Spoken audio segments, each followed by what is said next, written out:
I'm Gary Rhodes, half of Heel Heat, and I'm going to give you my opinion of my top 10 favorite wrestlers. And if you can tell, my tag team partner is nowhere to be found. He's probably, who knows where that guy is. Who cares? Anyways, we're going to start off at number 10, Brock Lesnar. One guy that made a huge impact in a short amount of time. I mean, if you really look at the amount of time he was there, within 6 months he was a champion, and he was a champion almost the whole way through his 2.5-year run. One of the most athletically gifted superstars of all time. Our number 9, or my number 9, Vader. Vader is probably the best big man to ever grace the wrestling ring. He's a legend in Japan. He's a legend in America. He could pull off moves that guys half his size couldn't pull off. You know, that's very impressive for a guy that was around 445 pounds to do. My number 8 is actually a tag team. These guys have gone on and have done great on their separate ends, but to me, they were just my favorite tag team of all time. Edge and Christian.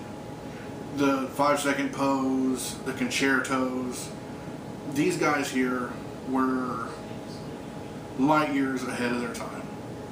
And I'm glad to see they both have at least held the WWE Championship or World Championship more than one time. I think Edge is a 9-time champion, Christian's a 2-time champion, but he's also an NWA champion, which at that point really meant something, because that was still when it was TNA.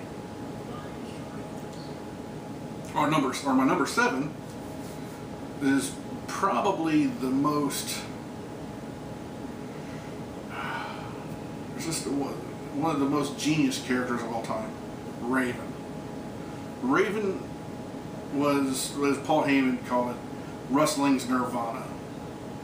You've had all these hairband guys, you had like your Hulk Hogan's, your Brutus Beefcakes, and here comes this guy that can carry a promo and hardly talk, and also just look like he don't give a rat's ass if he hurts himself or you.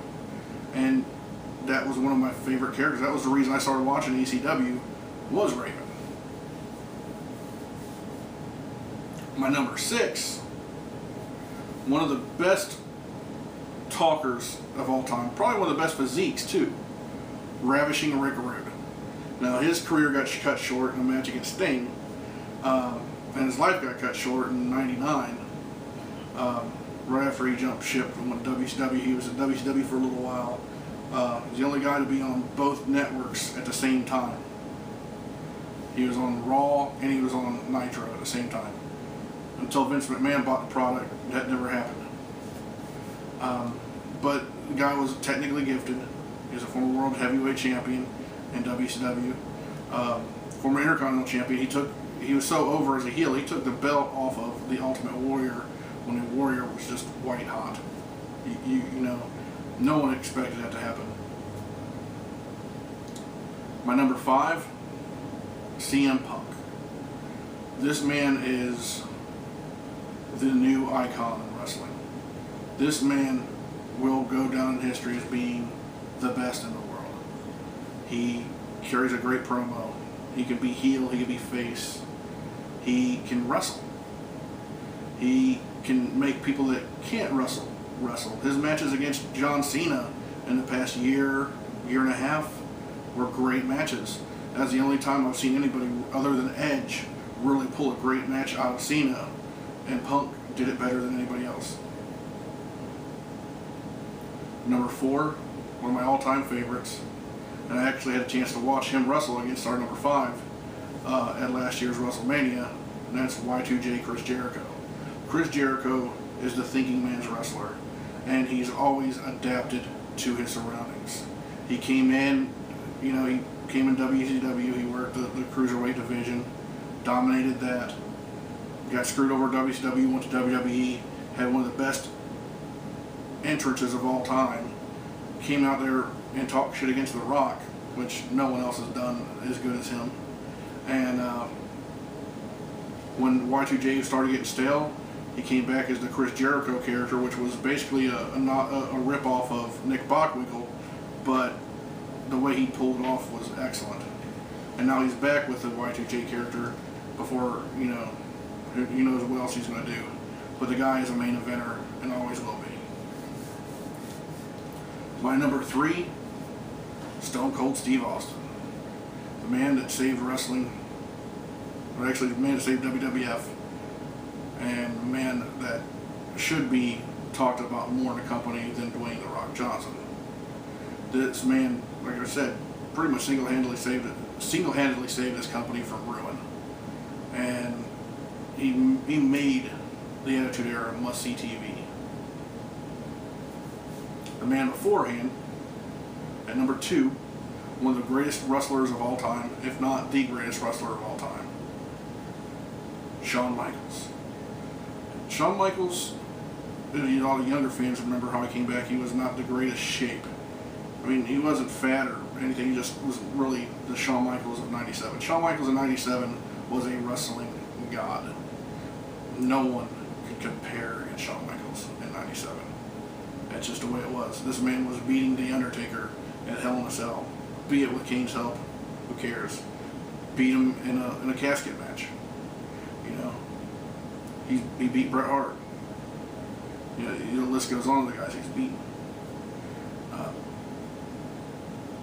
When this man deserves his own wing at the Hall of Fame.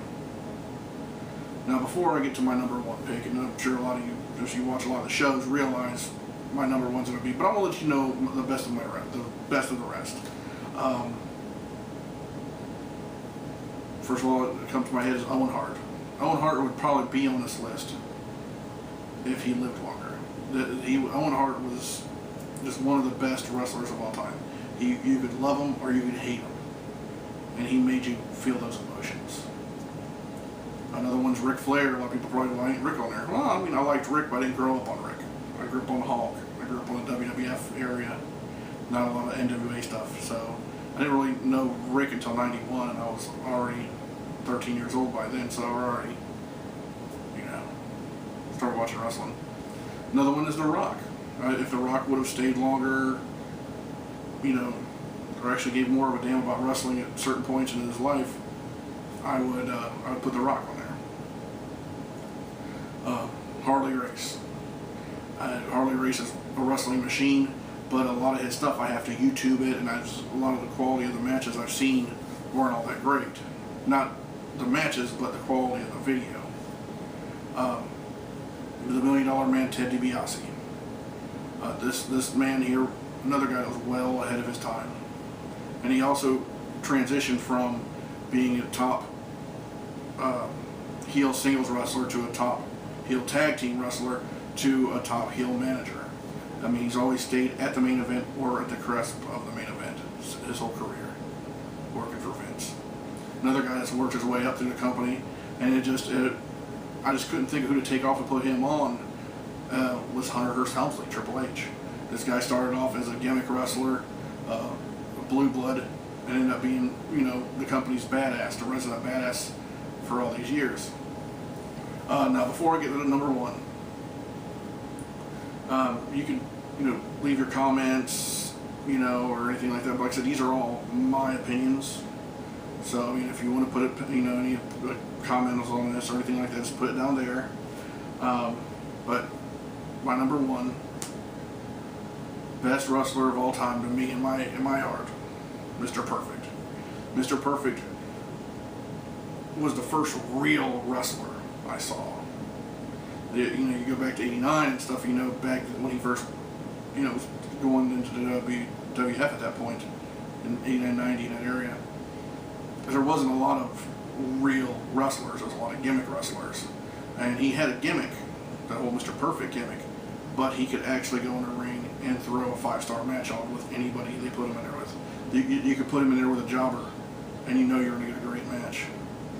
His matches with Bret Hart before their Intercontinental run, their Intercontinental feud, when he first came there, there's a lot of matches, if you look them up on YouTube, these were matches that were better than that SummerSlam match. And he went from being one of the greatest wrestlers to me in all time. He's a great announcer, great manager when he was with Ric Flair. When he went, he did one of the biggest swerves into NWO was when he turned on the Four Horsemen and joined the NWO.